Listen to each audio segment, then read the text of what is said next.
Okay, now I finally figured out what this cryptic message about Oprah was. I don't care about Oprah in the first place, so I don't stay informed and up to date on Oprah. I don't know what Oprah's doing. So I get this note, no one recognizes Oprah without the wig and the makeup. So what the hell is that about? Well, I finally found out what it's about.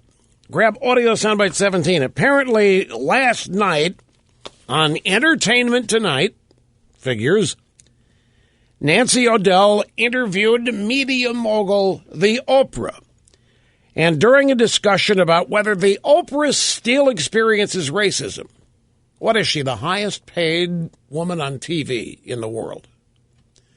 So naturally, they would do a discussion about whether Oprah still experiences racism.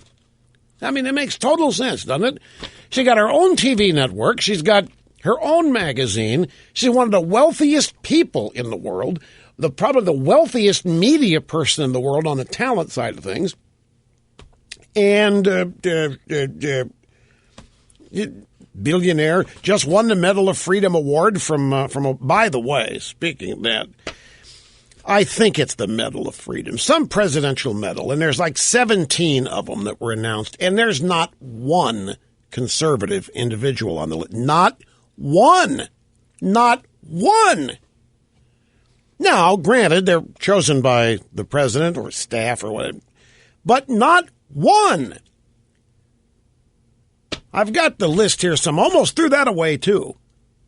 I might have thrown it away. I don't remember. I'm throwing more and more stuff away. But I think I kept that. Not one conservative on that list. And understandably, politically, Obama, liberal Democrat. Yeah, but he's also the big unifier. He's also post-partisan. He's also the guy working real hard with people to bring us all together, supposedly, which is a crock. Everybody knows it. Anyway, back to Nancy O'Dell and Entertainment Tonight. Question about whether or not the Oprah still experiences racism. Nancy O'Dell said just a couple of weeks ago, you faced a shopping incident while you were in Switzerland attending Tina Turner's wedding. I didn't have my eyelashes on, but I was in full Oprah Winfrey gear. And I go into a store, which shall remain unnamed, and I say to the woman, excuse me, may I see that bag right above your head? And she says to me, no, it's too expensive.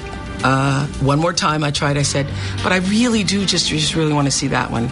And she said, oh, I don't want to hurt your feelings. And I said, okay, thank you so much. You're probably right. I can't afford it. And I walked out the store. Now, why did she do that? Well, obviously she's a racist scum who thought you, as a black person, couldn't afford anything, certainly not that bag, and she wanted you out of the store. That's what we're all to conclude. Why not mention the brand name? Who was it?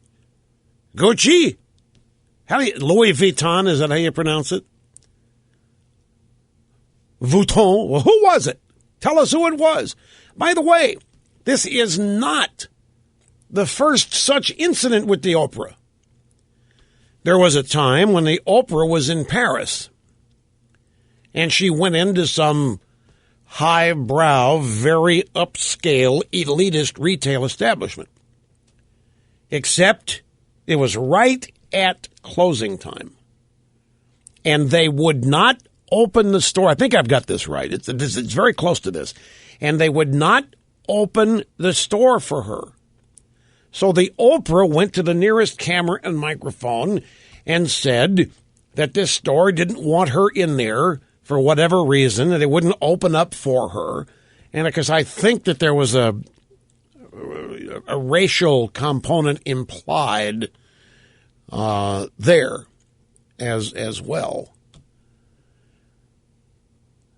You know, I look at this a whole different. If I were Oprah, I would be so thankful I could go someplace and not be recognized. I'd be happy about it. Now, we've all been insulted by retail people.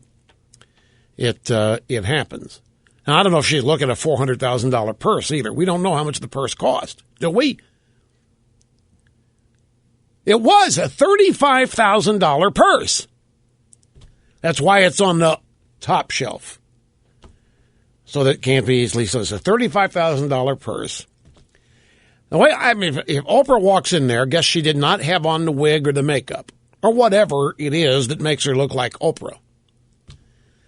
And if it were me, I'd be ecstatic that they didn't recognize me. I mean, correct, a $38,100 bag that they told the Oprah she couldn't afford. And of course, the Oprah could buy the store if she wanted to. So anyway, so I get this note. No one recognizes Oprah without the wig and the makeup. I said, what in the world? Because people, well, you're surprised at that? The Swiss Tourism Office, the government of Switzerland, has apologized to the Oprah for the retail. It's Switzerland. Well, what do you mean, who cares? Switzerland's ideal. I mean, it's what liberals here tell us we all ought to be like. Sweden, Switzerland, all these European. Have you guys, let me ask you, speaking of TV shows, this is great. Have you seen the new NBC show? Well, it's 4 or 5 episodes into it now, called Crossing Lines. Have you seen that? Oh, this is a show that's funny without trying to be. This is classic. It's on NBC Sunday nights at 9, but it wasn't on this past Sunday because they had the Hall of Fame football game. But the premise is you have some crime fighters working for the International Criminal Court. And because they work for the ICC, they are able to go from country to country, crossing lines is crossing borders, without any problem whatsoever. They're more powerful than Interpol. They're more powerful than any local or state police agency. But this, see if I can describe this for you. The producers and the network obviously think that Europe is the ideal. And that's what we all ought to be. Donald Sutherland plays the quintessential, perfect, wuss, namby-pamby European heading up the ICC. And this show it drips what they think is refinement. It drips what they think is political correctness. It just drips foreign accent. There's not one American English accent in this show, except maybe for Sutherland. The head honcho is a guy from France named Louis. And there's a couple famous actors in it. Well, one, and the others are newcomers. But to me, it's hard to describe this.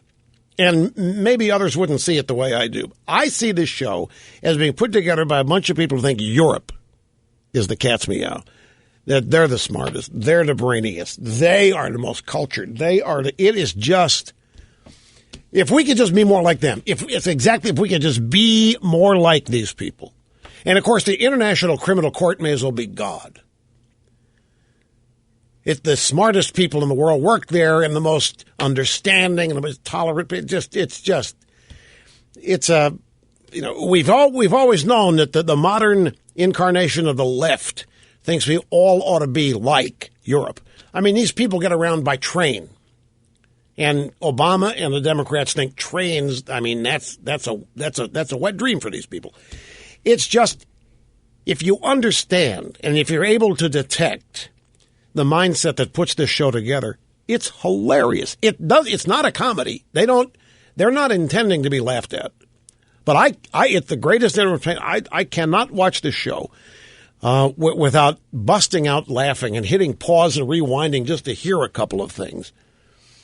I even run around imitating some of the characters and their accents and their hoity-toity and their elitist above everybody else attitudes. No, we don't know. We do not know the salesperson based her judgment on the Oprah's skin color. The salesperson obviously thought that the Oprah couldn't afford the, $38,100 bag.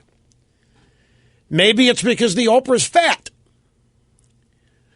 Well, that's another. How was the Oprah dressed? I mean, she didn't look like the Oprah, obviously. And was she wearing jumpsuit with tennis shoes, maybe Air Jordans that were not laced up? I mean, who knows? Maybe the judgment that the Oprah couldn't afford a $38,000 bag had nothing to do with her race, because aren't the Swiss enlightened in that regard? I mean, aren't Europeans, there isn't any racism in Europe, right? There really isn't. There's no discrimination. There's no racism. There's no class envy. There's, she was wearing a Donna Karan skirt and sandals. How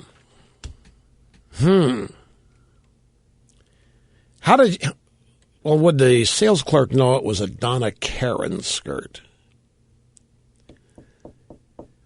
You think the sandals did it?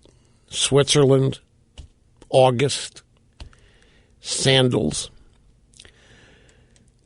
Look, don't most people think that the fat and the obese are poor and stupid? Isn't there that prejudice around out there? Isn't there? Where do you see fat people? Where do you see? You see them at places where things don't cost very much. Well, I'm just saying, isn't it possible? Just throwing it out there. Well, there's even more data pouring in here on the controversy in Switzerland involving the Oprah. It turns out that the owner of the store where the Oprah was... Now, the Oprah's version, as told to that great journalistic enterprise, Entertainment Tonight, the Oprah's version was that she asked to see an expensive bag on a top shelf, and that the shop person said that it was too expensive. So the Oprah says, try one more time. I really just want to see that one. And the shop owner or the clerk said, no, I don't want to hurt your feelings, but you can't afford it. And the Oprah said, okay, well, yeah, you're probably right, I can't afford it. And then left and called Entertainment Tonight. Now, the shop owner, Trudy Gotz, G-O-T-Z, great Swedish name, told the BBC that the Oprah's version here is not exactly what happened. Shop owner told the BBC that the Oprah was absolutely allowed to look at the $38,000 bag. They kept the bag behind a screen. And then the shop owner, Trudy Gotz, said, my salesperson wanted to give her the handbag in her hand, but she didn't want to take the bag, claimed Gotz. Now, I didn't want to take it may mean didn't want to buy it. Who knows? I mean, it's translation time here.